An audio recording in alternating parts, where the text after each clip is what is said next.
ఉమ్మడి కరీంనగర్, ఆదిలాబాద్, నిజామాబాద్, మెదక్ పట్టభద్రుల ఎమ్మెల్సీగా బీజేపీ అభ్యర్థి అంజిరెడ్డి గెలుపొందడం పట్ల హర్షం వ్యక్తం చేస్తూ సిద్దిపేట జిల్లా హుస్నాబాద్లో బీజేపీ పార్టీ శ్రేణులు సంబరాలు జరుపుకున్నారు.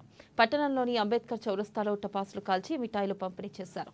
ఉపాధ్యాయుల ఎమ్మెల్సీ, పట్టభద్రుల ఎమ్మెల్సీ 2 స్థానాలు బీజేపీ కైవసం చేసుకోవడం రాబోయే రోజుల్లో తెలంగాణ రాష్ట్రంలో బీజేపీ అధికారంలోకి వస్తుందనడానికి నాంది పలికాయని బీజేపీ నాయకులు అన్నారు.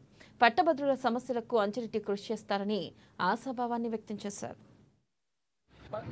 మొన్నొచ్చిన ఫలితాలలో టీచర్స్ ఎమ్మెల్సీలో 5,000 పైచీలకు ఓట్ల మెజారిటీతో మల్క కుమరయ్య గారిని ఉద్యోగ ఉపాధ్యాయులు పట్టం కట్టగా నేటి రోజున కొద్దిసేపటి క్రితం వచ్చిన ఫలితాలలో భారతీయ జనతా పార్టీ బలపరిచినటువంటి అభ్యర్థి చిన్నమైల అంజిరెడ్డి గారు విజయం సాధించడం చాలా సంతోషదాయకం.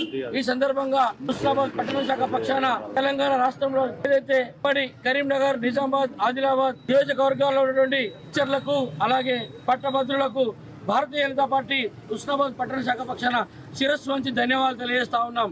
అటు టీచర్లుగా ఇటు పట్టభద్రులుగా ప్రతి ఒక్కరూ ఆలోచిస్తున్నది ఓటరు యొక్క నాడి అనేది మనకు ఈ విధంగానే తెలిసిపోతుంది. వచ్చే ప్రభుత్వం డబుల్ ఇంజన్ సర్కార్ రావాలి అని ప్రజలలో ఒకటే ధ్యేయంగా వాళ్ళు పరిగణించుకొని మనందరికీ కూడా వాళ్ళందరికీ ఓటు వేసి గెలిపించడం అనేది మనమందరం కూడా వాళ్ళకి ధన్యవాదాలు తెలియజేసి ప్రపంచ స్థాయి